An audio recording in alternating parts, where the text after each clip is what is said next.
Ulises Lara se ha disculpado con nosotros porque ha tenido un contratiempo debido a sus funciones del cargo, pero no queremos de ninguna manera suspender la conferencia, y nos acompaña el doctor Óscar Ruiz Vargas. Ahora leeré brevemente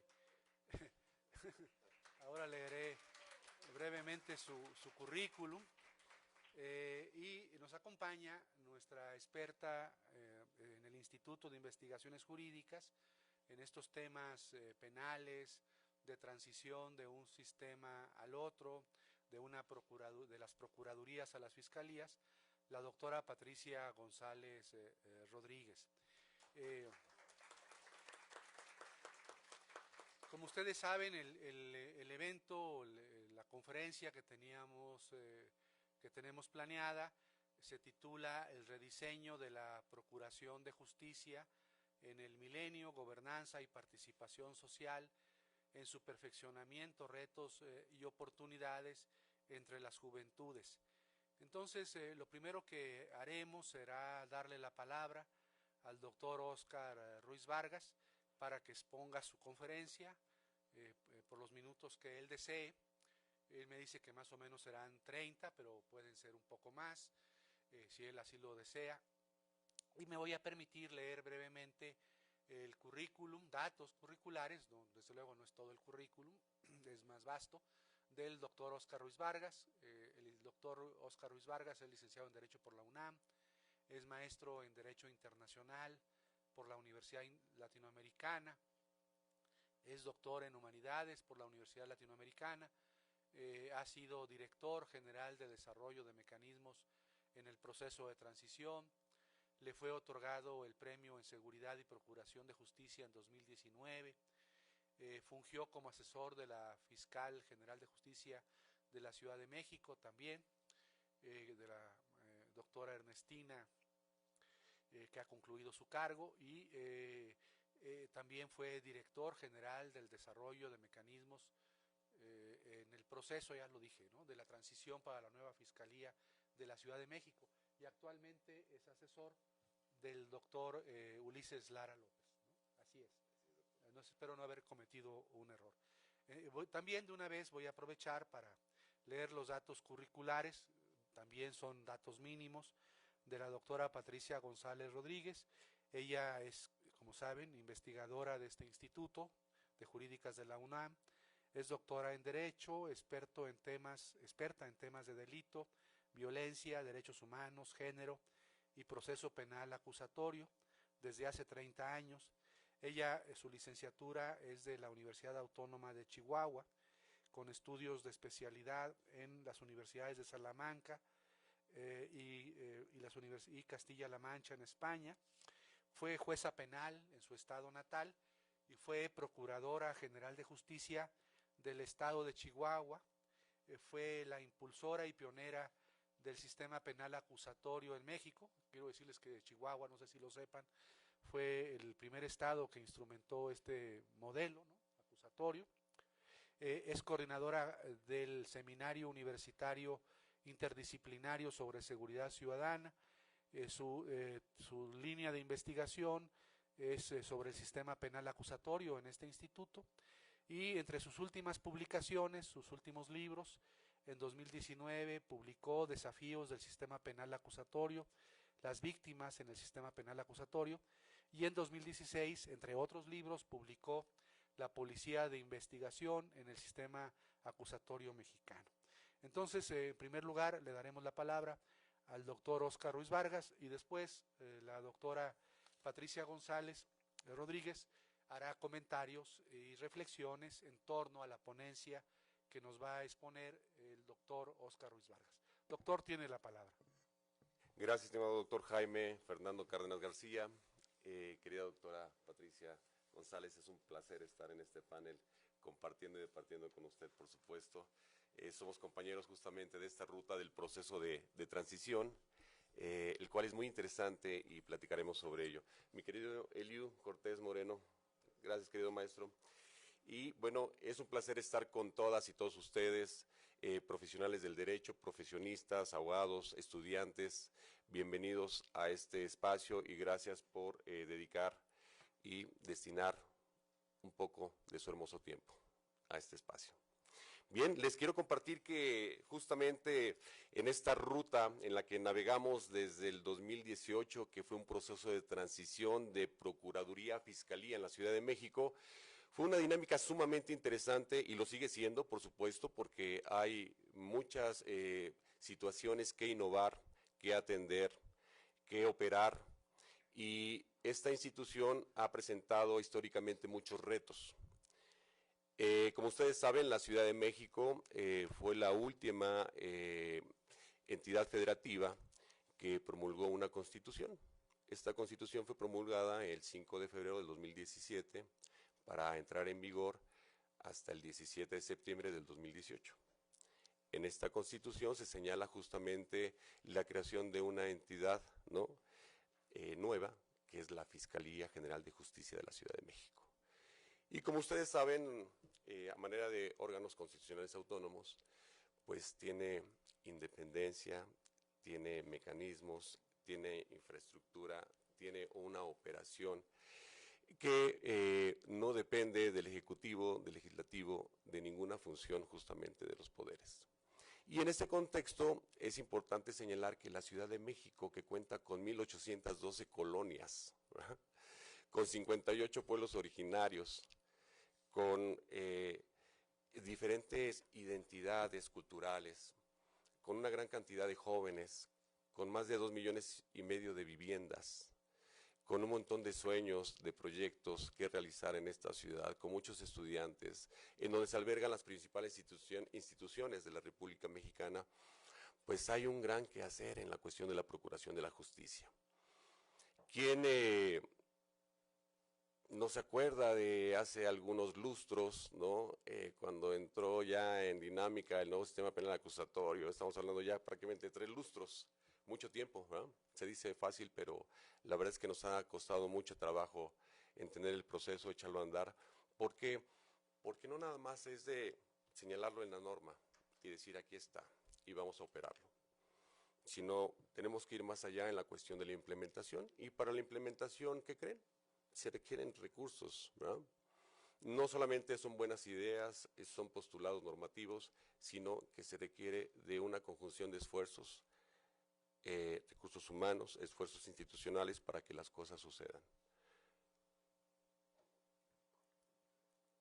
Y en este sentido, cuando tuve la oportunidad de incorporarme al equipo de la licenciada Encina Godoy, al llegar a la Procuraduría todavía, porque estaban en proceso de transición, y con mi querido amigo el doctor Ulises Lara, que desafortunadamente no pudo estar en este panel, vimos de frente un gran reto. Y yo generé una retrospectiva de cuando era estudiante del CCH Sur, y recuerdo que tuvimos una gran complicación de carácter legal. Bueno, para no ir muy lejos, les comento que fuimos a las trajineras de Xochimilco a festejar el cumpleaños de una buena amiga. Al bajar de las trajineras, había una pareja discutiendo, nos acercamos para ver si se ofrecía algo, si estaba bien, y después de ello se tranquilizó la pareja, dejaron de discutir, fuimos a nuestro auto y bueno, resultó que llegó un grupo de personas y nos balacearon, ¿no? Y bueno, una de las balas afortunadamente me hirió, a otro amigo de gravedad también, y bueno, se generó una persecución. Al final del día se desarrolló todo un procedimiento, terminamos en el hospital, nos recuperamos afortunadamente, pero este andar en la agencia del Ministerio Público me dejó muy marcado, porque decíamos, nosotros como ciudadanos, al acudir justamente a la autoridad para que nos apoye, para que nos auxilie, para que nos tienda la mano, para que nos genere un espacio de confort y se genere una investigación a razón de lo que sucedió, conforme a derecho, creyendo yo siempre como estudiante, como joven en las instituciones, me encontré con muchos sinsabores. Desde la entrada en la agencia, espacios complicados, fríos, poco amables, una atención muy vaga, y prácticamente de víctima te puedes convertir en cualquier momento en indiciado. Esa fue mi impresión en aquel momento. Afortunadamente llegamos a un espacio en donde pudimos transitar y proponer justamente un esquema para hacer las cosas diferentes. Pero para hacer las cosas diferentes tenemos implicaciones muy importantes, ¿no? A nivel nacional, un plan nacional de desarrollo; a nivel nacional, un presupuesto de egresos y una ley de ingresos; a nivel nacional, un programa de carácter gubernamental que va a aterrizar en todas las entidades federativas, pero en el aspecto específico de la Ciudad de México, este reto tenía implicaciones enormes. ¿Y qué trabajamos? ¿Qué hicimos? ¿Qué diseñamos? ¿Qué atendimos? 4 ejes fundamentales. Recordando aquella experiencia en mis años nobles, el primero fue atender y renovar las agencias del Ministerio Público, ¿no? Tenemos más de 82 espacios enfocados justamente a la atención de procuración de justicia en la Ciudad de México. Y cuando hicimos un recorrido justamente a estos más de 80 espacios, nos llevamos una sorpresa desafortunada. Las cosas no habían cambiado prácticamente en 20 años. Al contrario, estaban, creo que, un poquito más complicadas. La atención, la operación, la falta de mantenimiento correctivo y preventivo. Queremos llegar a un espacio donde nos atiendan, nos sintamos cómodos, protegidos, procurados, cuidados, y esto no estaba sucediendo. ¿Quién llega a una agencia del Ministerio Público sin querer estar ahí? Más de 5 minutos, ¿no? Pareciera que fuera el máximo terror al que nos pudiéramos enfrentar. Primero como víctimas y después como abogados, defensores, ¿no? Y esto trasciende porque en el imaginario colectivo decimos, vas a ir a la agencia del Ministerio Público, ¿no? Vas a ir a la territorial. ¿Cuánto tiempo te vas a tardar en levantar una denuncia? Y aquí justamente nos enfocamos primero en rediseñar los espacios, generar componentes para que todos los usuarios se sintieran cómodos, para que puedan estar en un espacio confortable, limpio, con ventilación, con iluminación, en espacios cómodos, mientras fuesen atendidos. ¿Y qué creen? Una de las reflexiones más importantes, y compartimos con los equipos, era justamente lograr una atención de iniciar una carpeta de investigación, la denuncia, en 15 minutos. Un gran reto. Todavía no se cristaliza justamente este proceso, pero hacia allá van las condiciones en ese contexto. ¿Qué hicimos? Innovamos justamente en ese sentido y desplazamos una cantidad de recursos muy importantes para innovar, acondicionar justamente estos espacios territoriales. Primero. Segundo punto, el aspecto tecnológico. Parecíamos que estamos en la prehistoria y todavía trabajamos con los oficios y verlo a dejar y que te sellen y regresar y de repente subirlo, ¿no?, a la base de datos, y esto puede llevar 3, 4 días, una semana, 2 semanas. Oiga, ¿y cómo va mi asunto? Espéreme, déjame checar. Venga mañana, porque tengo que hacer unas llamadas para verificar cómo está el proceso. ¿Cuál es el estatus? Y resulta que faltan periciales, algunas investigaciones, algunos dictámenes, y nos preguntamos, ¿no es factible tener un sistema a través del cual podemos tener la información integrada momento a momento en el sistema y abrir la computadora y decir, sí, falta esta diligencia, esta ya la subieron, esta ya está calificada, estamos en ese estatus? Es lo ideal, sucede en muchos países del mundo, ¿y por qué en México no? Parecía que en algunas territoriales bajaban el switch de la luz para decir, espérame, vamos a negociar, a ver si nos sale, ¿no? Y cuando subían el switch, ¿qué crees? Pues no hubo elementos, no hubo pruebas, o se fue la luz, entonces ya no pudimos integrar la carpeta de investigación. O ¿sabes qué? De un robo de auto ya no es robo de auto, es robo de autoparte. Hay que decir las cosas como son.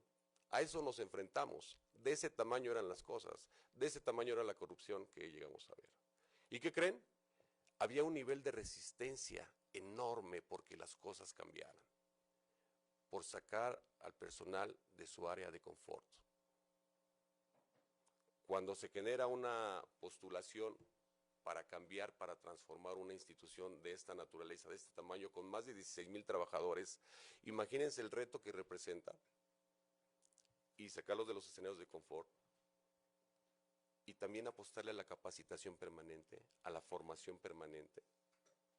No solamente el nuevo sistema penal acusatorio, sino simplemente en la atención de mano a mano, de vista a vista con los usuarios. Evitar la revictimización fue un reto enorme. Imagínense la persona que llegaba con el Ministerio Público y desafortunadamente dijo, sufrí una violación, me vulneraron.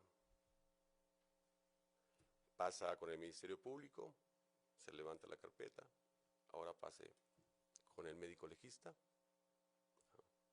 después con el perito, venga mañana, y al día siguiente es que se nos pasaron algunos datos, nuevamente le tomamos la declaración, venga a ratificar.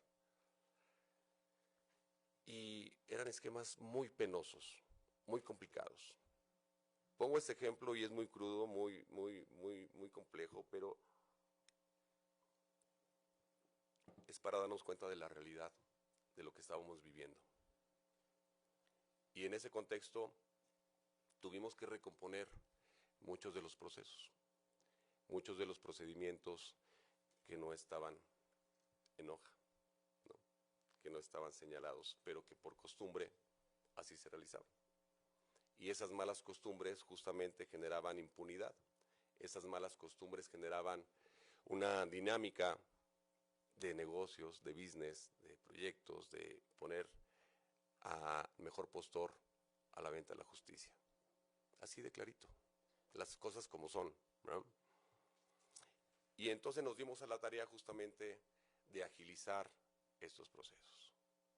En el ámbito tecnológico, con una seguridad importante, a través del cual podrían generarse los componentes en las carpetas de investigación de manera inmediata, subir todas las acciones de todos los componentes justamente en la Procuración de Justicia momento a momento, para poder tener justamente en la carpeta de investigación actualizada. Y no solamente eso, sino blindar el sistema, blindarlo de las intrusiones, blindarlo de cualquier componenda, de cualquier modificación, de cualquier ajuste en un peritaje, de cualquier revaloración en una calificación justamente, porque nos llevaban muchas sorpresas desafortunadas. Y a través del área de estadística, era a través del área que podíamos observar cómo se estaban comportando todos estos procesos en la Ciudad de México. Las cifras son muy bonitas, y eran muy bonitas y muy complacientes para los gobiernos en turnos actuales. Pero nos dimos a la tarea de generar justamente una ruta de cifras duras, cifras reales. Y aunque eran poco alentadoras en un primer momento, pues teníamos que señalarlas. Y tuvimos que cambiar y modificar justamente nuestro proceso estadístico para decir la verdad y lo que realmente estaba pasando.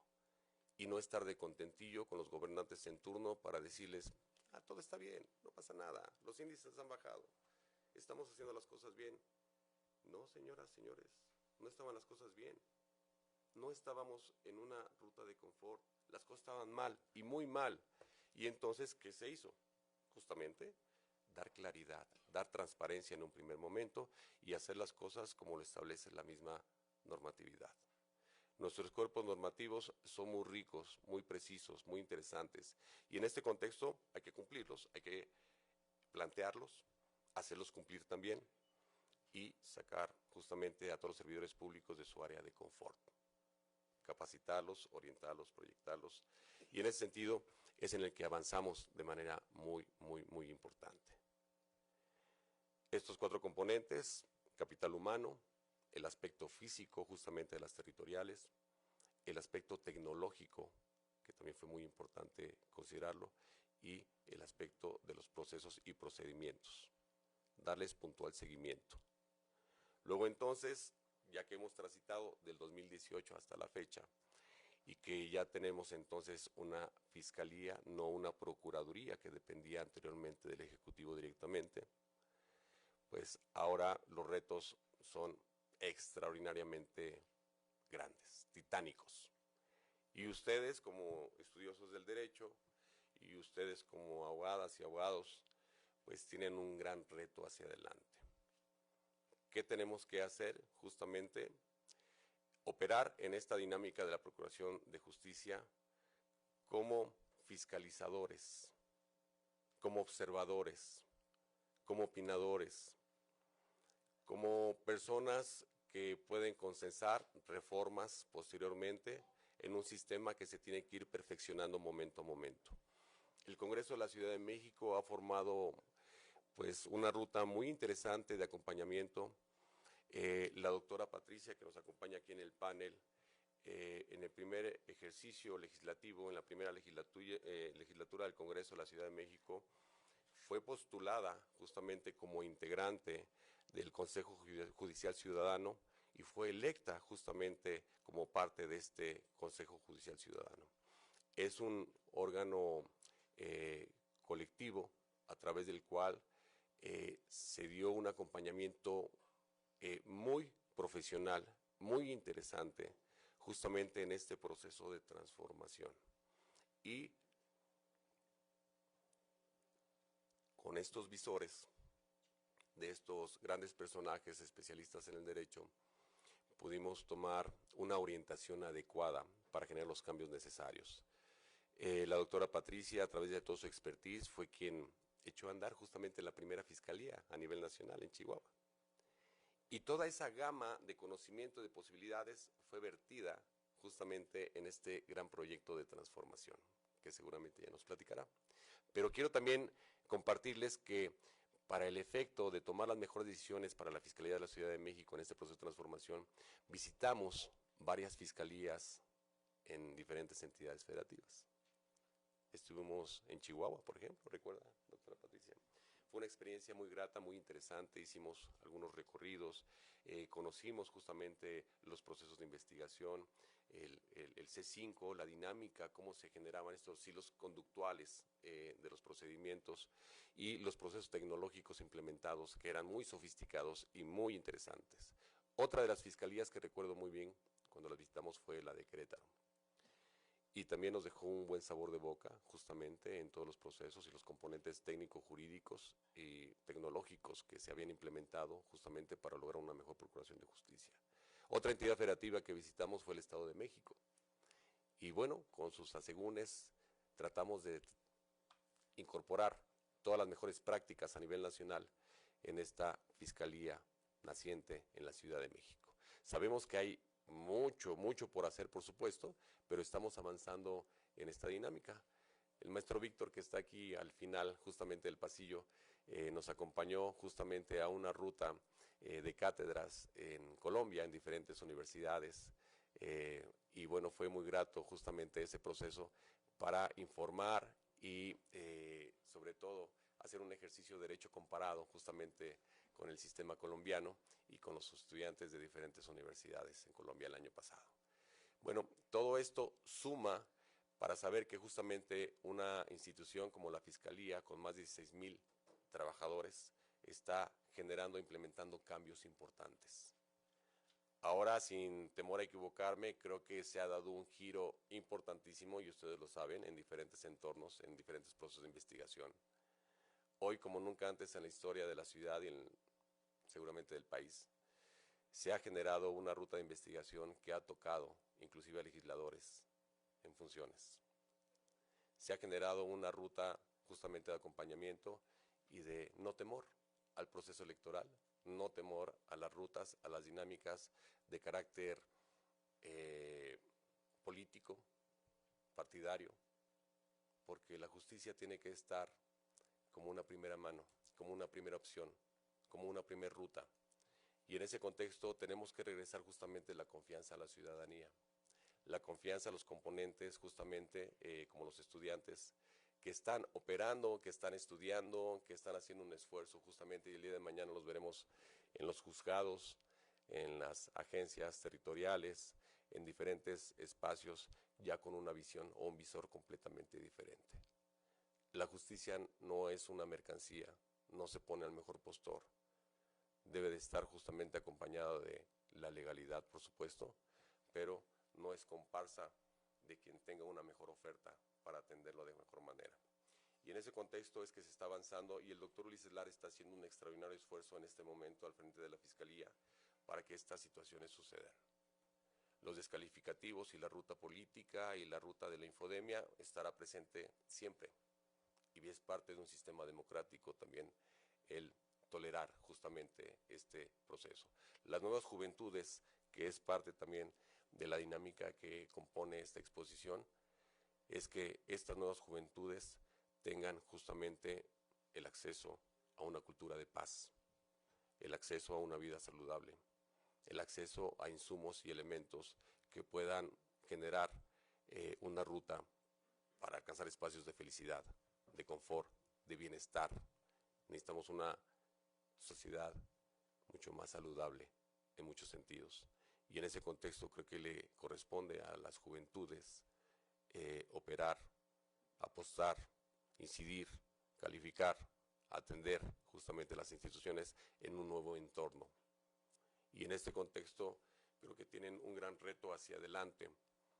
Las leyes, como ustedes saben, son flexibles, las leyes se pueden modificar y esto les va a corresponder a ustedes hacia adelante. Generar esta participación en cualquier ámbito, en el ámbito ejecutivo, en el ámbito legislativo, en el ámbito judicial, y ser componentes importantes, jugadores importantes de estos procesos que tienen que ir encaminados no a beneficios de grupo, no a beneficios de partidos, a beneficios de la sociedad, de las comunidades. Y en ese sentido habrá que sacrificar seguramente algunas rutas de beneficios personales o de grupo para que las cosas puedan suceder. Y creo que en ese proceso es en el que estamos transitando actualmente. Lo comento nada más como un aspecto reflexivo, para que ustedes puedan justamente navegar y transitar hacia ese rumbo con honestidad, con perfil adecuado. Y vuelvo a retomar lo que experimenté en la juventud. Ya terminando la prepa, ingresé a la Facultad de Derecho y todos mis profesores me ayudaron a darle continuidad a este procedimiento. ¿Y qué creen? Quien me lesionó era otro estudiante como yo, pero que había ido por la vida porque tenía recursos y tenía a su séquito de seguridad, porque hubo una persecución después en las camionetas, en los vehículos, y también dispararon justamente en la trayectoria, y fue una situación muy complicada. Lo digo muy ligeramente, pero fue una situación bien complicada. Al paso del tiempo, pude entrevistarme con este chico y preguntarle por qué qué lo orilló a actuar de esa manera. Y bueno, entendí que justamente en su entorno familiar, aunque había muchos recursos, no había una liga de entendimiento, de procuración, de buen actuar, de atención, de madre, de padre a hijo. Y durante lo que duró este procedimiento, él estuvo en Estados Unidos. Siguió estudiando allá, pero inevitablemente el procedimiento generaba ruta y los plazos son fatales, ¿no? Cuando llegué aquí a la Ciudad de México, justamente me pidió una entrevista, la hicimos, nos dimos la mano, perdonamos, y en ese sentido la idea es que la vida siguió bien, ¿no? Es creo que un ejemplo muy pequeño de lo que pasa actualmente en todo el país, en todas las entidades federativas. Y tenemos que analizarlo con dureza, con claridad, con porte científico, analítico, pero también con buen sentimiento y buen corazón. Saber hacia dónde vamos a canalizar las instituciones y cómo lo estamos haciendo. Habrá todavía seguramente un montón de formas a las que se enfrenten cuando van con un ministerio público, cuando está realizando alguna investigación, y que prácticamente salimos desolados, desconfiados, complicados. Eso sigue sucediendo, por supuesto, pero tenemos que caminar para que estas dinámicas cambien radicalmente. Y hasta ahí dejaría mi intervención por ahora, doctor Jaime. Es una reflexión que lanzo sobre todo a los estudiantes en este momento. Y bueno, seguramente habrá un espacio para algunas preguntas, consideraciones, si el panel lo permite. Gracias. Muchas gracias, doctor. Muchas gracias.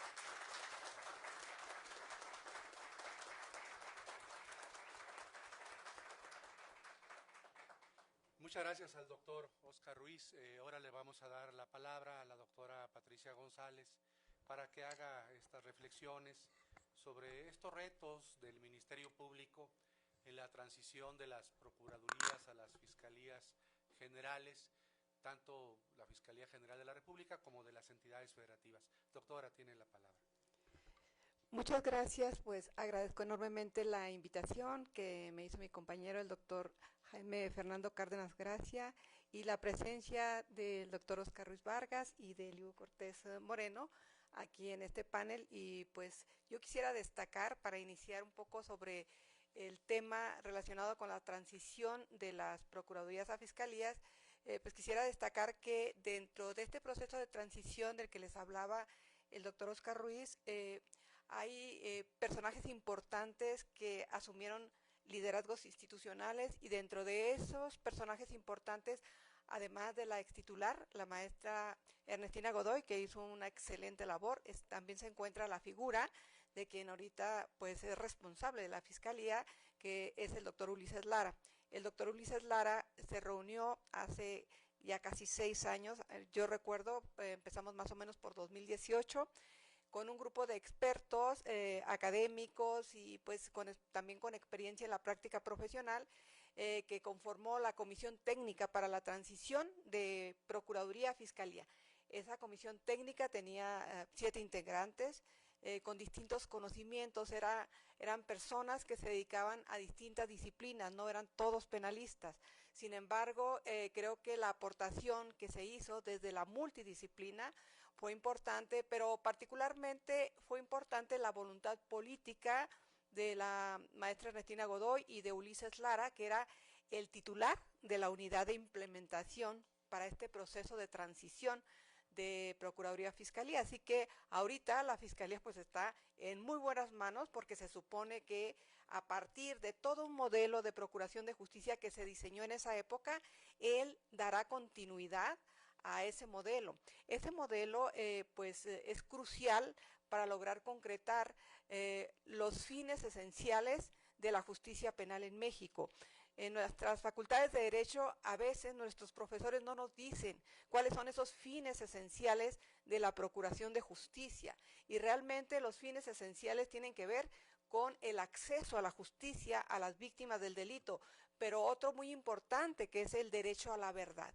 Y ustedes pueden ver casos emblemáticos que no se han resuelto y que las víctimas siguen sufriendo, siguen generando pues una serie de acciones y reacciones debido a que el Estado no les ha cumplido con este derecho a la verdad, saber qué fue lo que pasó en la comisión de un delito. Entonces, en realidad, toda la estructura de una Fiscalía General de Justicia debe girar en torno al acceso a la justicia, los mejores mecanismos para el acceso a la justicia y para el conocimiento de la verdad.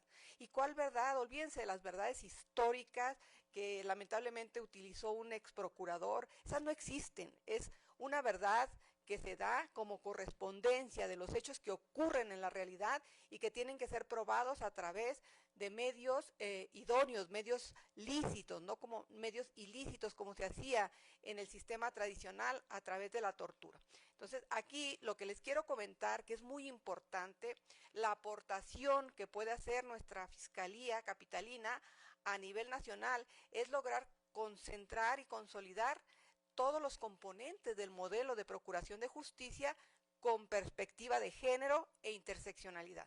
Dentro de estos grandes componentes, el doctor Oscar Ruiz ya les destacó uno que es un gran reto y que pues lo han ido sacando adelante, que es el tema de las denuncias. O sea, cómo generar mecanismos rápidos, ágiles y flexibles y diversificados, por supuesto, para que las víctimas de un delito inmediatamente puedan ser atendidas y se les reciba su denuncia.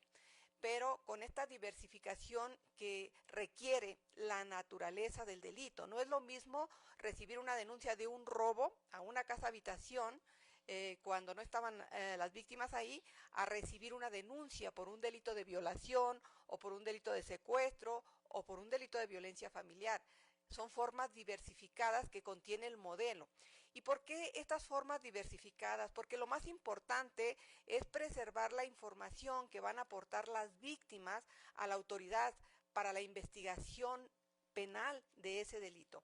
Si las víctimas pasan por una serie de procesos largos, burocráticos, lo más probable es que la información que se produzca al final sea una información distorsionada por la intervención que tienen distintos servidores públicos en el trato que le van dando a la víctima. Eso ocurría cuando nosotros empezamos a trabajar con el equipo de la maestra Ernestina Godoy y con Ulises Lara, que era el titular de la unidad de implementación. Empezamos a trabajar una investigación empírica respecto a cómo se ocurrían las denuncias en la entonces Procuraduría, y encontramos que había varios procesos. Las víctimas tenían que pasar por varias personas y finalmente tardaban hasta 3 o 4 horas para que les recibieran una denuncia.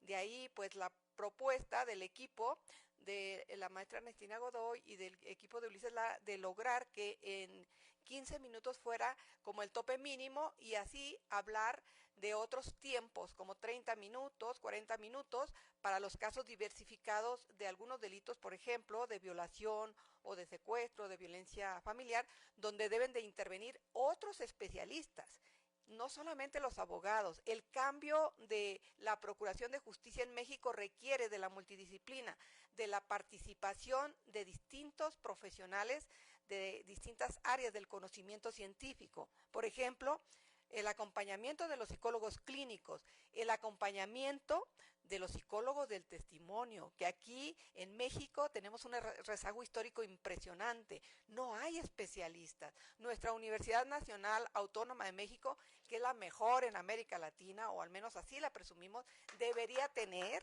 este tipo de personas, ¿no? O sea, gracias. Personas que están calificadas para poder hacer acompañamiento a las víctimas en esa búsqueda y averiguación de la verdad que le corresponde al Ministerio Público. El Ministerio Público tendrá que buscar y averiguar la verdad de los hechos que han ocurrido y que la ley está calificando como delito a través de metodologías científicas, y para ello pues es muy importante que utilicen la ciencia forense, dentro de las que están estas disciplinas que les estoy comentando, que son el acompañamiento a los abogados para poder tratar con dignidad a las víctimas y lograr el esclarecimiento de los hechos. Otra parte importante que tenemos en el modelo de procuración de justicia, además del tema de las denuncias que se tiene que ir concretando poco a poco, ya con la habilitación de los espacios de los que les hablaba el doctor Oscar Ruiz, pues es importante que sigamos trabajando con la diversificación, pero sobre todo con el modelo, porque el modelo implica que tenemos que derrotar la impunidad. Cuando cambiamos el sistema de justicia penal en México, del sistema tradicional al sistema acusatorio, antes y después de la reforma constitucional, pues las aspiraciones de muchísimos ciudadanos era que finalmente derrotáramos la impunidad, que el 99% de los casos que se denuncian se esclarecieran, al menos quedara un residual mínimo de un 5%, ¿no?, que no se esclarece. Y entonces, fíjense, han transcurrido ya varias décadas y seguimos luchando para que realmente se cumpla con esa gran expectativa ciudadana de reducir la impunidad. Ahorita, hasta el momento, de acuerdo con las estadísticas oficiales que tenemos y también con algunas estadísticas que desarrollan en las organizaciones de la sociedad civil, sabemos que el porcentaje ha bajado un mínimo. O sea, tenemos una media nacional del 96%.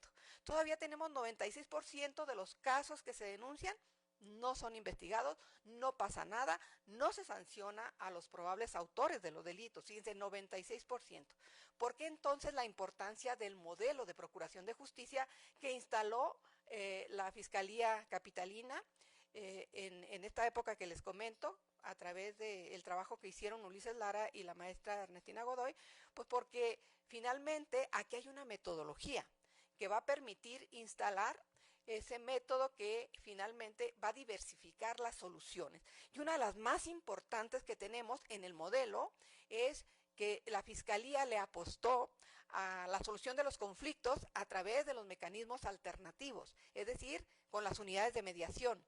Las unidades de mediación son importantísimas, principalmente pues para reducir la conflictividad social que se da entre las personas, y en una ciudad como la de México, pues realmente hay una serie de conflictos que se pueden canalizar y resolver a través de estos mecanismos alternativos de solución de controversias. Entonces, el modelo tiene como base principalmente las salidas tempranas, que esas les llamamos nosotros decisiones tempranas de las fiscalías. ¿A través de qué? De la mediación, de la conciliación, ¿por qué no?, de algunos casos de delitos patrimoniales y además de la justicia restaurativa. Y por otro lado, bueno, hay que reforzar y fortalecer estas unidades de mediación. Nosotros el año pasado pues tuvimos el gusto y el honor de participar con un curso que dimos a los mediadores y a las mediadoras de la Fiscalía General de Justicia aquí en el Instituto de Investigaciones Jurídicas, y fue realmente una experiencia muy interesante de retroalimentación, no solamente de conocimiento teórico, sino también de conocimiento práctico y también de todas las carencias que tienen ahorita mediadores y mediadoras, y que, como lo decía bien el maestro Oscar Ruiz, pues se requieren recursos. Entonces, estos recursos que se requieren, pues hay que exigirlos, hay que pedirlos y hay que mostrar la necesidad a quienes, pues al Poder Legislativo y al Poder Ejecutivo, que a veces, pues por cuestiones políticas, reducen considerablemente los recursos de las fiscalías. Pareciera ser que a las personas que se dedican a la política no les interesa realmente la solución de los problemas en las fiscalías, pero las fiscalías son un eje fundamental, al menos los índices de reducción de la conflictividad social, y como lo mencionaba el maestro Oscar Ruiz, pues en generar una cultura de paz, en impulsar y promover la cultura de la paz a través de estas estructuras, de estas nuevas estructuras de las fiscalías. Es cierto que antes existía la mediación en algunas procuradurías, pero no con la visión ni la estrategia político-criminal que tienen y que tiene actualmente la Fiscalía Capitalina. Y el modelo, además de esta estructura, debe de promover e instalar definitivamente las llamadas unidades de análisis criminalístico y criminológico. Fíjense por qué, porque estas unidades de análisis criminalístico y criminológico son las que van a recibir todas las denuncias por delitos de personas que no están identificadas aún por las víctimas, y es muy difícil a veces lograr la identificación si ustedes derivan ese caso a una unidad de investigación especializada que no tiene equipos interdisciplinarios ni las tecnologías suficientes como para lograr el esclarecimiento de los hechos. Creo que las fiscalías en el país han cometido un grave error, tratar de imitar y copiar a los estadounidenses con las unidades de análisis. Esas son otra cuestión distinta que utilizan propiamente las policías de seguridad para identificar otro tipo de fenómenos que están propiamente a punto de desencadenar algunos delitos o para localizar ciertas organizaciones criminales. Las unidades de análisis criminológico y criminalístico son las que analizan caso por caso, es decir, caso por caso en un volumen impresionante de asuntos que ingresan a esa unidad, pero a través de la tecnología.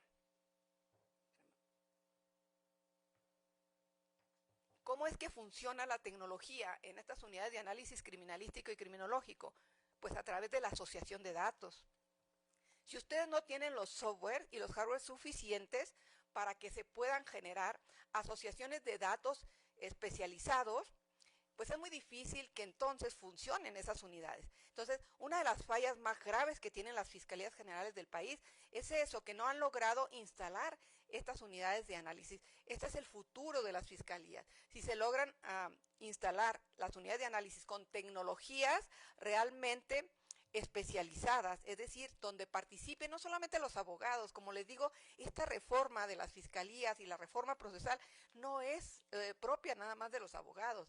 Ahí tienen que intervenir pues especialistas en tecnología legal, en informática, en ciencia de datos, psicólogos del testimonio, psicólogos clínicos, criminólogos, criminalistas.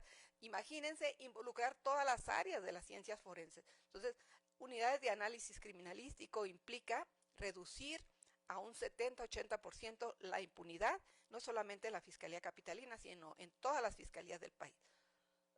Por otro lado, además de estas dos grandes unidades que forman parte del modelo, tenemos pues las unidades especializadas que van a llevar a cabo el trabajo de investigación de todos los delitos que sí tienen identificado un probable autor o partícipe de ese delito, y pues van a tomar la decisión de ponerlo perdón, a disposición de los tribunales.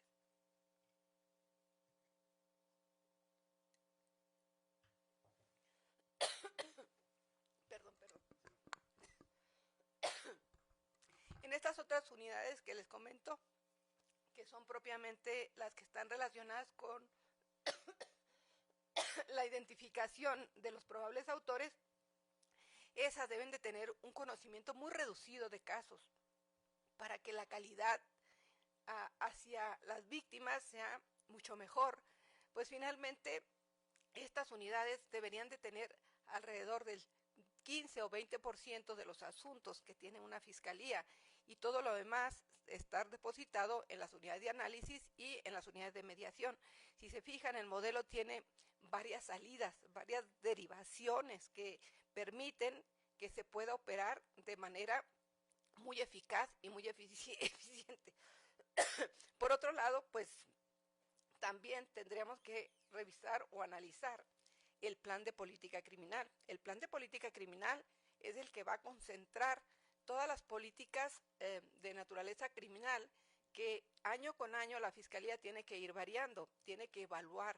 Un sistema de evaluación hacia el interior de las fiscalías es muy importante porque con la evaluación logramos identificar cuáles son las falencias que tiene esa fiscalía, pero también cuáles son los grandes retos que se presentan hacia el futuro y además poder premiar a nuestros fiscales, a nuestros peritos y a nuestros policías de investigación en los casos en los que vemos que han destacado de manera considerable.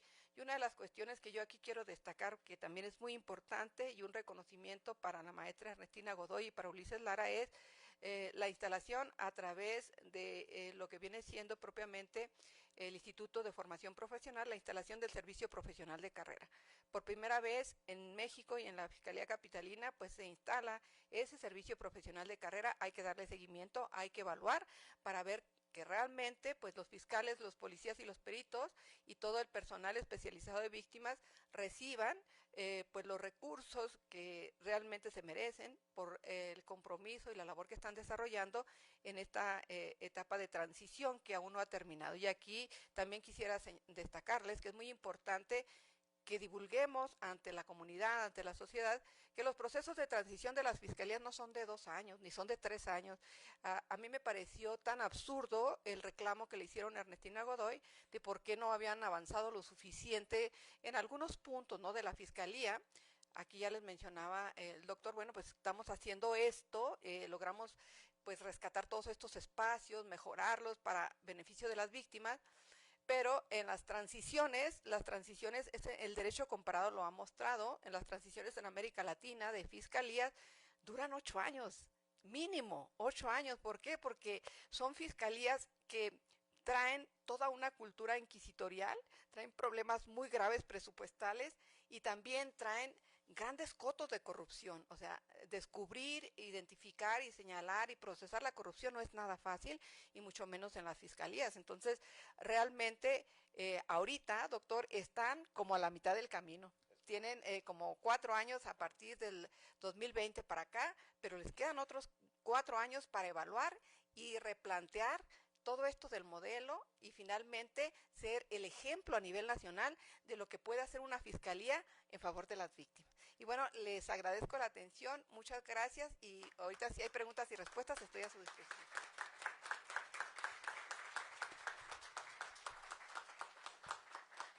Muchas gracias, doctora Patricia González.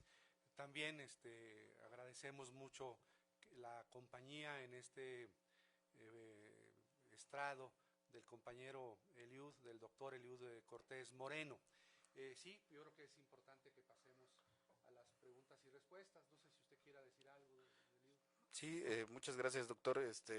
Pues básicamente aquí tratando de complementar, yo estoy emocionadísimo escuchando las intervenciones de nuestros queridos colegas y pues no mucho, al final me hicieron evocar un poco la obra de Alexis de Tocqueville. O sea, al final Tocqueville, cuando hace el análisis de la democracia americana, se da en función de una investigación que tenía que hacer sobre las prisiones en Estados Unidos. En el siglo XIX era complicado que el sistema de prisiones se disociara mucho del modelo de procuración de justicia. Era un proceso muy aparejado.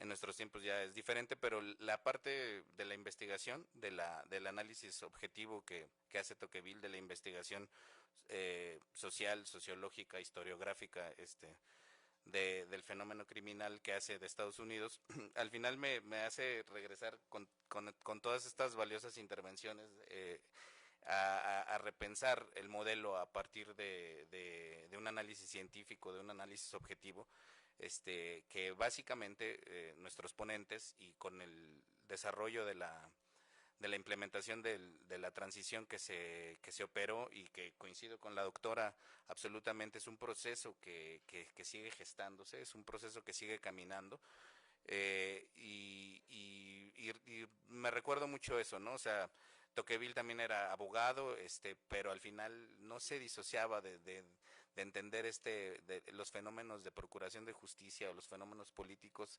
desde una perspectiva multidisciplinar, ¿no? Que es en el encomio, de verdad, de las investigaciones, tanto de la doctora Patricia, de la vida, de la trayectoria práctica del doctor Oscar Vargas, Oscar Ruiz Vargas, que me consta que lo ha vivido, que lo ha implementado, que lo ha desarrollado, y de la grata investigación de toda una vida del maestro Jaime. No me dejarán mentir que efectivamente, o sea, es un modelo que se está implementando, que sigue desplegando sus potencialidades, que debemos de seguir repensando, sobre todo porque estos organismos pues al final están privados principalmente pues por nuestro gremio, ¿no? Pero hay toda una riqueza de profesionales y de profesionalización también que se requiere seguir trabajando, pero con colegas de otras disciplinas, ¿no? Y eso es una cuestión muy interesante, muy importante, que yo sí quisiera retomar,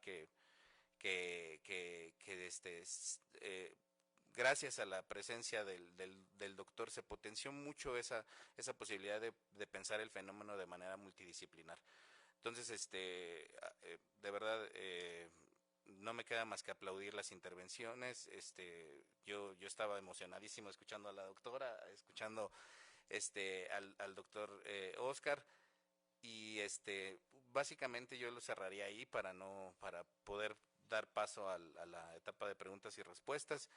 Hay muchos temas, o sea, que todavía podrían seguirse implementando, tocando, analizando, a nivel de fenómenos, a nivel de estructuración, de análisis jurídico, que todavía se tienen que desplegar entre la operatividad de las diferentes áreas en la fiscalía y el modelo del sistema penal, que al final debe de regir el proceso de la investigación. Pero yo creo que sí daría, y digo, sería una enriquecedora charla que ojalá en otro momento pudiéramos desplegar con nuestros colegas que ahorita nos acompañan, y si en un determinado momento la agenda le permite también al doctor, o sea, que entendemos que está saturada y no fue por otra consideración, sino por el hecho de que hay temas sustantivos que pues requieren de su intervención. Lo dejaría por ahí, y si hay preguntas del público, yo creo que todos nos quedamos con muchas cuestiones. Sí, aquí generalmente en el instituto le digo al público, primero agradecer su presencia. Acostumbramos a hacer las preguntas por escrito, pero bueno, dado que somos un grupo pequeño, no muy abundante, pueden hacer algunas preguntas. Les van a pasar el micrófono, nada más levanten la mano las personas que deseen realizar alguna pregunta a cualquiera de los dos ponentes, ya sea a la doctora Patricia González o al doctor Oscar Ruiz Vargas. Entonces ahí, Monse, creo que había una persona ahí y también otro joven ahí atrás. Primero usted, por favor, si puede levantarse y dar su nombre y a quién le hace la pregunta. Fuerte y claro.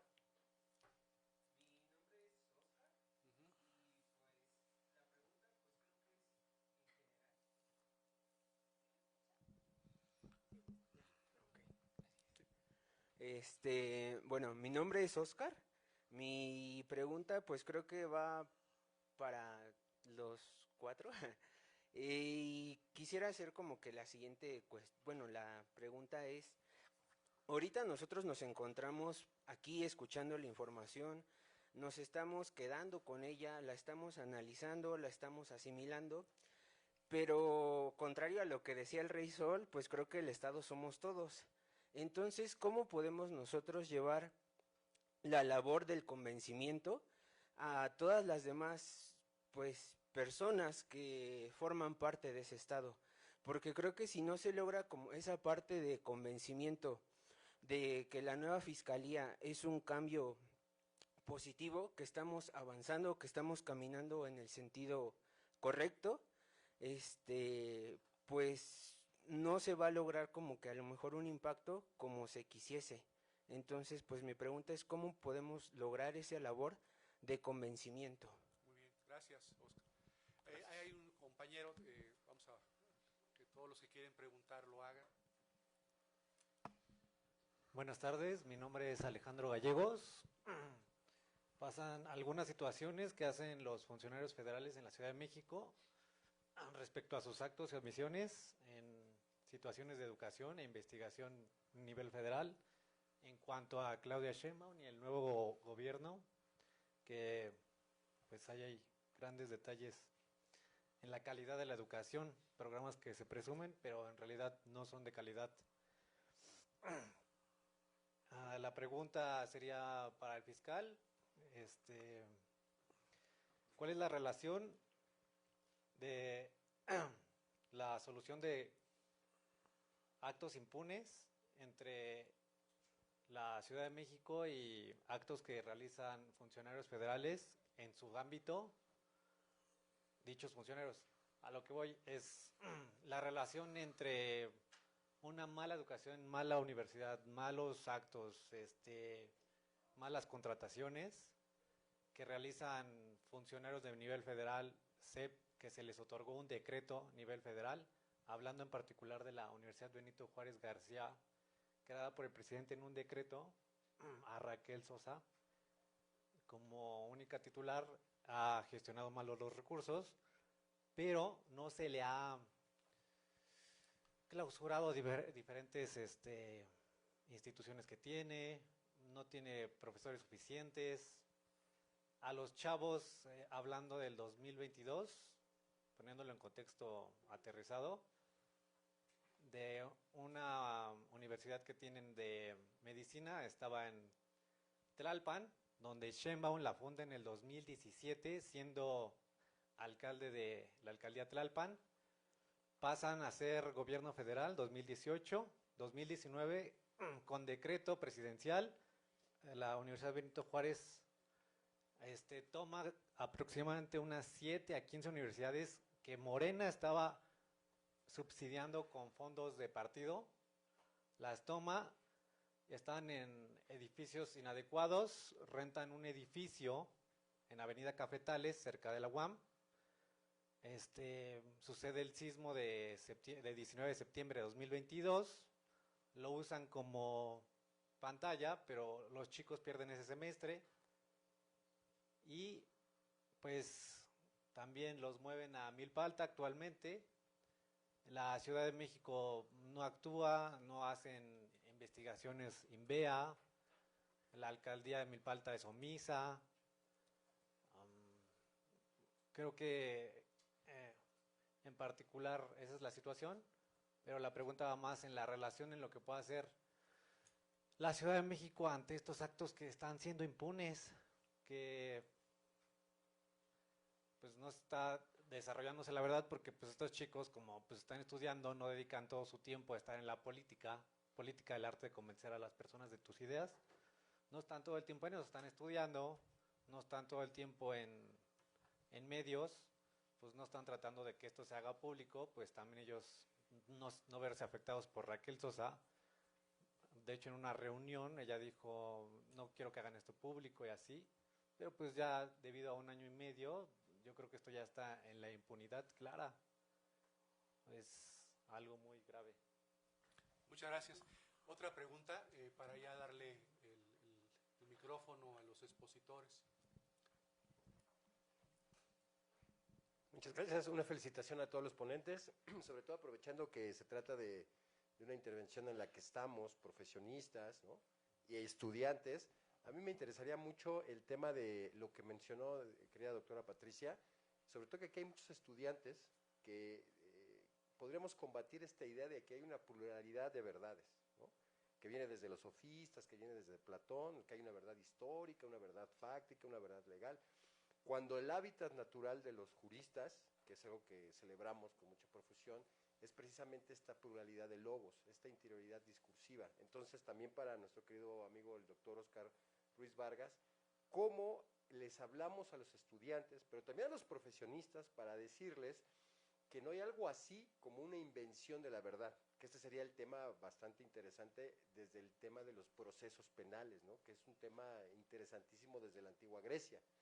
¿Cómo podemos combatir y decirles que el tema de la astucia, que el tema de la pluralidad, del manejo del diálogo, de la persuasión, es un tema importante y que lejos de llamarnos a escozor o a vergüenza, es algo que, para decirlo con todas sus letras, ya el viejo Platón lo decía, que uno de los elementos exigibles al jurista, al dicastés, es la persuasión para producir la verdad. Esto y cuanto, y felicidades, por supuesto, también felicitaciones al doctor Jaime Cárdenas. Muchas gracias, Humberto. Muchas gracias. Bueno, no sé si tengan otra pregunta más.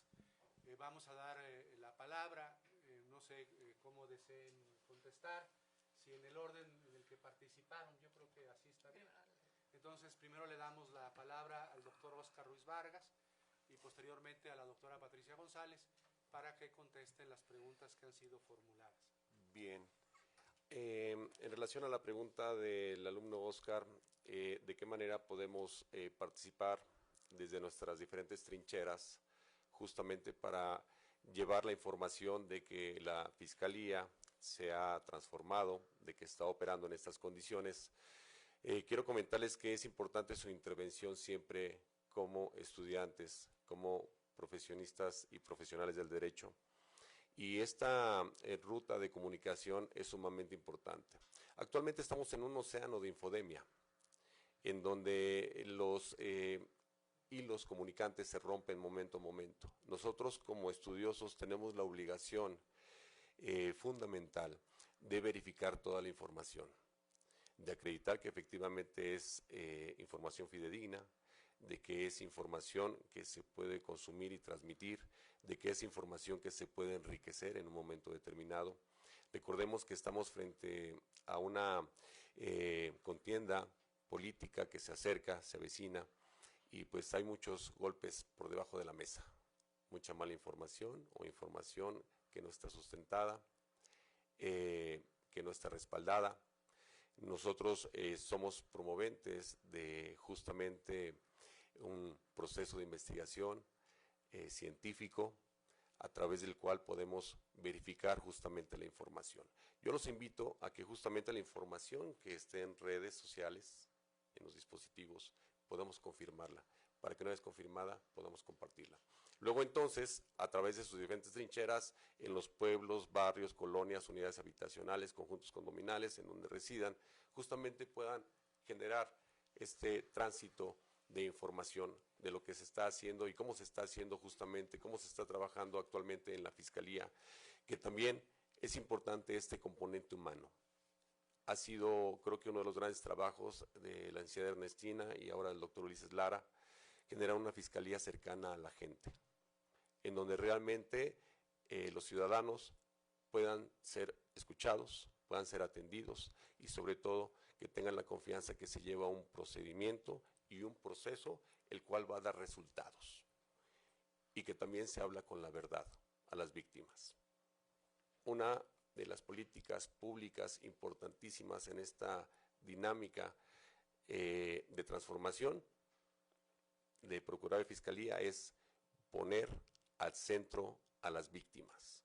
Poner al centro a las víctimas es fundamental y es lo más importante y es uno de los más grandes retos que se han generado.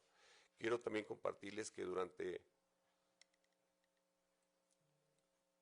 este proceso de acompañamiento siempre el doctor Ulises Lara fue muy cauteloso y muy procurado justamente en los ejes temáticos de intervención, consolidó acuerdos con diferentes embajadas, la Embajada de Francia, la Embajada de Reino Unido, para justamente generar convenios de colaboración y procesar, actualizar dinámicas de investigación, de protocolos en la cadena de custodia, de observaciones que se tenían que realizar necesariamente, y no en un ámbito intervencionista, sino de colaboración. La dinámica justamente de los Estados Unidos de Norteamérica cambió justamente al llegar la licenciada Ernestina y al participar el doctor Luis Lara, no en el sentido de ofertar o abrir las puertas de la información hacia los Estados Unidos o agencias que ocupaban esta información para sus fines estratégicos, políticos, administrativos y operativos. Ya se cerró esa puerta y entonces ya los niveles de intervención y de colaboración son en otro sentido. Entonces, estamos frente a nuevos paradigmas. Esto es importante comentárselos. Y los nuevos paradigmas implican justamente enfrentarse a muchos retos, a muchas dificultades. Estamos en una ruta que me parece dialéctica. Hay muchos cambios, muchas dinámicas que tenemos que aceptar, que antes no se operaban, que ahora se tienen que operar, cambios que están frente a nosotros y que se tienen que dar necesariamente. Y bueno, en el ámbito justamente, me transfiero a la otra pregunta de la educación. Yo quiero preguntarles, un Estado-nación que no asume la soberanía a través de elementos fundamentales, como es la soberanía en la educación, la soberanía en la salud, la soberanía energética, la soberanía alimentaria, pues creo que no está en ningún lado. Actualmente Francia está recuperando justamente su soberanía energética y su soberanía sobre el uso del agua y disposición del agua. Son elementos que nos parecen triviales o tribales. Triviales, por supuesto, porque están en todo momento, ¿no? En todos los enfoques. Pero cuando un Estado-nación no asume las responsabilidades primarias que les corresponden, estamos hablando de un desfase importante. Y en este contexto, el aspecto de la educación, y creo que la creación, la construcción de 200 universidades para darle cabida justamente a la demanda universitaria, creo que es un eje importante, que no tenemos que soslayar o dejar de lado. Sea de una forma u otra, sí son ejes de perfeccionamiento que se tienen que ir consolidando necesariamente, que se tienen que ir madurando. Para todo proyecto hay implicación de recursos necesariamente. Tenemos que levantar la voz, sí, por supuesto. Tenemos que reconocer lo que está haciendo bien, pero también tenemos que señalar lo que está haciendo mal. Y en ese sentido, nosotros todos, como actores permanentes de una democracia, que conformamos un Estado-nación, tenemos esa posibilidad de disentir, de hablar, de señalar, de establecer, de fundamentar, de transitar con nuestras ideas. Y creo que es algo bien importante. Eso sucede en una democracia, la cual está consolidada actualmente en nuestro país. Y gracias a ello existe una pluralidad de observaciones, una pluralidad de comentarios, una pluralidad de visores. Eso es lo rico de las universidades, ¿o no? Podemos disentir, pero tenemos que respetar el punto de vista de todas y todos. Eso es sumamente importante y es un elemento, un componente sumamente necesario para que podamos avanzar y podamos reconocer también los errores, pero también los aciertos eventualmente. La concateno justamente con la última pregunta y justamente este tránsito nos invita a reflexionar sobre el espacio en el que nos encontramos actualmente. Un espacio democrático que nos permite justamente evaluar cada proceso, cada momento, cada institución, ¿sí? Y que podemos levantar la voz y también hacer señalamientos a través de estos bellísimos aparatos que nos facilitan mucho la vida. Pero cada palabra que salga de nuestra boca tiene que ir con un respaldo de responsabilidad. No podemos hacer señalamientos o manejar argumentos sin un fundamento y sin decir yo soy el autor de lo que estoy señalando. Porque eso también nos hace responsables y nos hace libres como personas y como ciudadanos. Y creo que en ese sentido, pues tenemos que apresurar el diálogo, apresurar la mediación, apresurar la cultura de paz. Y creo que hay un punto bien importante, ya lo señaló la doctora, las unidades de mediación son elementos sumamente importantes en la procuración de justicia. ¿Qué creen? Cuando hicimos justamente una visita a, en su momento, las agencias del Ministerio Público, había algunas áreas territoriales que convidaban una unidad de mediación. Estaba la agencia del Ministerio Público y estaba la unidad de mediación a 30, 40 metros de distancia. Unidades de mediación muy bonitas, recientemente creadas, con buena disposición de espacios, iluminación, ventilación, con buenos equipos, muy modernos, pero ¿qué creen? Estaban en desuso prácticamente. Y la información estaba completamente dislocada, o había información muy poca, o era completamente nula, entre el coordinador de la unidad de mediación y el Ministerio Público responsable de la agencia. No sabía ni cómo se llamaba uno ni el otro. Y peor aún, cuando llegaban a la agencia del Ministerio Público y el Ministerio Público, sabiendo que ese asunto se podía mediar y consolidar rápidamente, no lo transmitían o no lo trasladaban para allá. ¿Saben por qué? Porque eso implicaba dejar ir un negocio, unos pesos más. De ese tamaño era la realidad. Casi 70% de los asuntos se pueden someter a un proceso de mediación. Es una cantidad abrumadora. Por eso es que este componente de mediación y las unidades de mediación son tan importantes. Y entonces les empezamos a devolver su importancia, su visión, su parámetro real y decirle, esto tiene que dar resultados y esto es el futuro. La mediación justamente nos invita a consolidar justamente los esfuerzos de un Estado-nación en ese sentido. La cuestión de la reparación del daño, por supuesto, ¿no? O sea, no todo se puede reparar desafortunadamente, pero los principios fundamentales, los elementos fundamentales que un Estado-nación tutela, pues, la vida, la integridad física de las personas y por supuesto el patrimonio, ¿no? Cuando algunas de estas afectaciones pueden someterse a un proceso de mediación y una reparación o una compensación, bienvenido.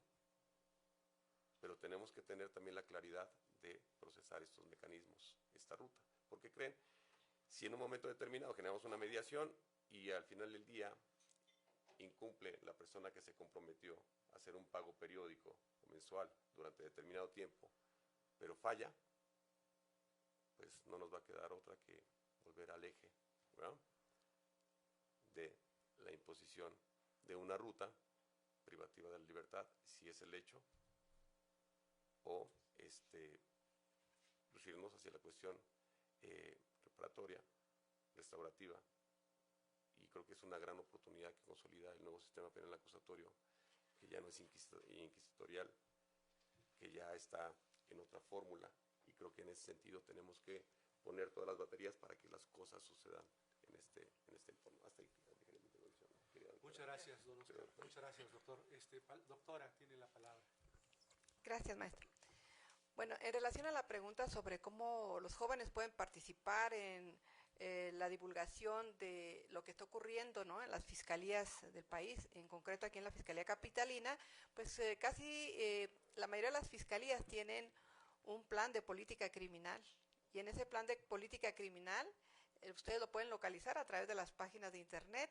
Ahí se concentra pues las estrategias político-criminales que en ese año van a desarrollar las fiscalías, y ahí también se pueden concentrar el tipo de evaluaciones que se vienen haciendo y cómo van evolucionando las actividades que se desarrollan al interior de cada una de las fiscalías. Yo creo que es pues una forma de estar de conocer pues lo que hacen las fiscalías y poder divulgarlo con mayor precisión, y no pues divulgar a veces las mentiras y gran parte de las falsedades que se dan a conocer a través de los medios de comunicación, que es un problema que tenemos en nuestro país. Los medios de comunicación se creen todólogos y finalmente están dando información que no se corresponde con la realidad que se vive en las fiscalías en el día a día. Y también pues establecer quizás un vínculo con la Fiscalía Capitalina grupos de jóvenes universitarios para aportar algo de lo que están aprendiendo en las facultades, no solamente de Derecho, sino en las demás facultades. Yo creo que ese vínculo lo tiene muy claro Ulises Lara y también el doctor Oscar Ruiz, porque son universitarios, son personas que se han relacionado mucho con las universidades y finalmente saben la importancia que tiene incorporar a los jóvenes a este tipo de proyectos de la agenda nacional y que pues son prácticamente el futuro de una mejor justicia penal en México. Y por el otro lado, respecto a la pregunta de cómo mostrar o tratar de aplicar ciertas técnicas de enseñanza para transmitir a los jóvenes universitarios, sobre todo las áreas relacionadas con el derecho procesal, no solamente el derecho procesal penal, sino en general el derecho procesal en el tema de la verdad.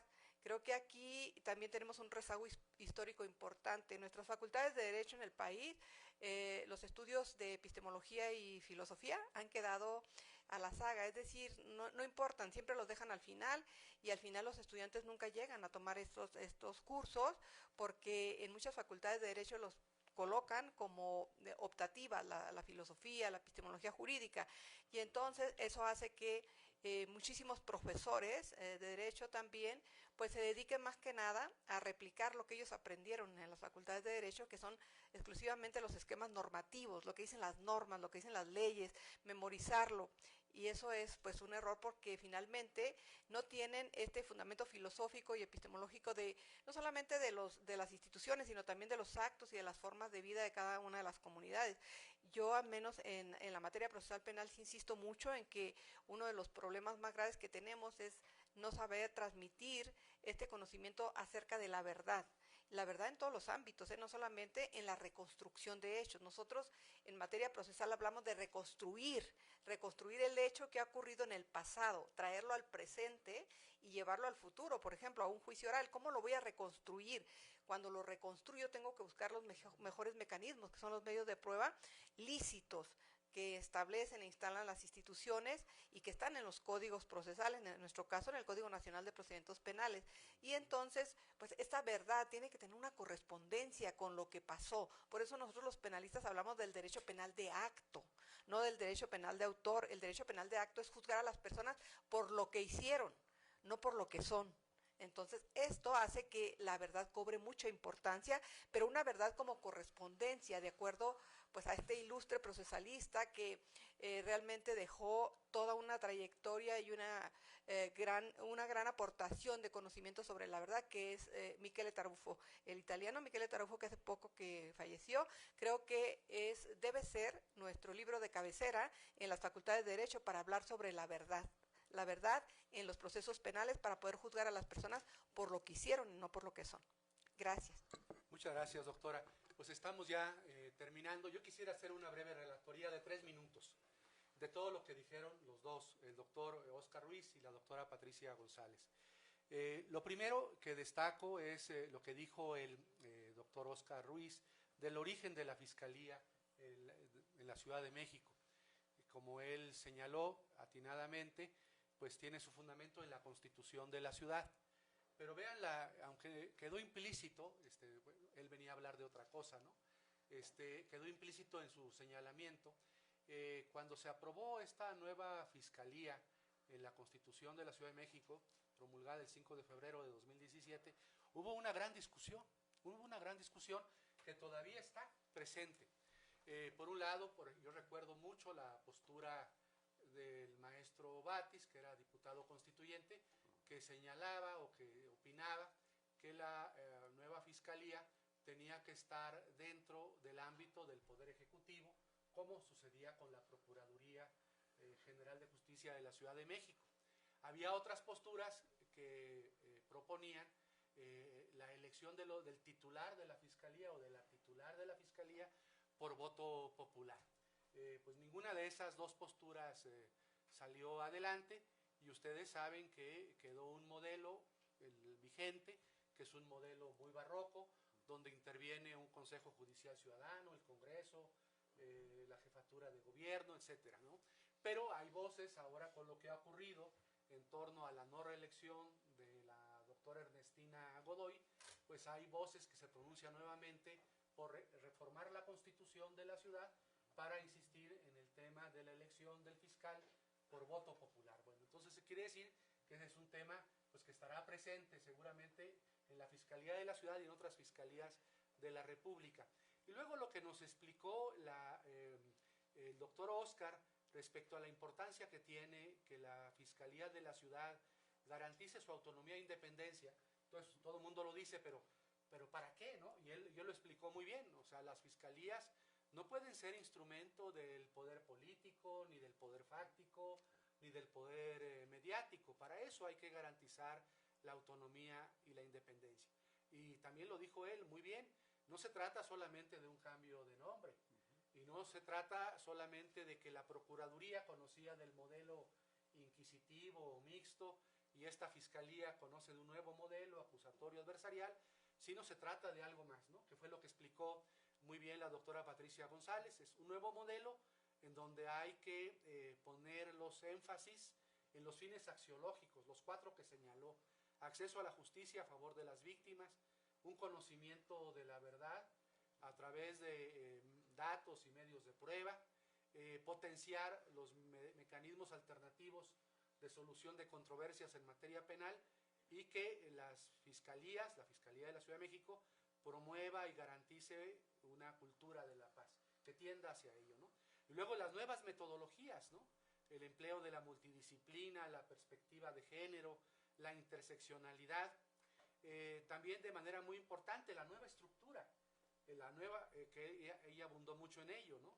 Esa nueva estructura donde hay unidades, o debería haber unidades de mediación, unidades de análisis criminalístico y criminológico y unidades especializadas. Se trata de una nueva estructura en la Fiscalía General de la Ciudad de México. Desde luego todo eso debe venir acompañado como un cuarto pilar por exigir más presupuestos, ¿no? Por un quinto pilar, contar con un servicio civil de carrera para que la profesionalización de los agentes y las agentes del Ministerio Público pues les permita desarrollar una tarea de procuración de justicia pues adecuada, ¿no? Adecuada, que sepan esos fiscales pues no solamente investigar los hechos, sino también litigar ante los tribunales, claro, bajo nuevos principios que antes se desconocían, como el principio de igualdad procesal entre las partes. Y luego lo último, que parece también muy importante, ¿no? Que habría que ver cómo se hacen las fiscalías del país. Creo que se cumple formalmente con ello, pero puede enriquecer mucho la labor de las fiscalías, esto último que nos decía la doctora Patricia, de poner el acento en la política criminal y evaluarla, ¿no? Ella decía cada año, continuamente, para ir mejorando continuamente las tareas, las competencias, las funciones de la Fiscalía General de la Ciudad de México. Entonces yo creo que han sido 2 conferencias bastante buenas, yo diría extraordinarias, pero igual diría alguien del público se está pasando, ¿no? Pero sí, fueron bastante buenas las conferencias, fueron reflexiones, una desde el conocimiento interno de lo que ocurre en la Fiscalía, que pronunció el doctor Oscar Ruiz Vargas, y otra desde su experiencia, ¿no? Como procuradora que fue de la Procuraduría General de Justicia de Chihuahua, y la pionera en la introducción del sistema acusatorio en nuestro país, la doctora Patricia González, y todo su conocimiento teórico y académico que aquí ha expresado en este mediodía. Entonces les damos las gracias a los ponentes, les pido un aplauso para ellos. Y también desde luego agradecemos a los compañeros, a las compañeras que hicieron preguntas, que participaron y al auditorio en general, ¿no? Porque no puede haber discurso ni argumentación sin auditorio. Entonces, pues buenas tardes, muchas gracias, y hemos concluido esta sesión tan interesante de análisis sobre la situación de la Fiscalía General de la Ciudad de México. Muchas gracias. Gracias, querido doctor Jaime. Gracias.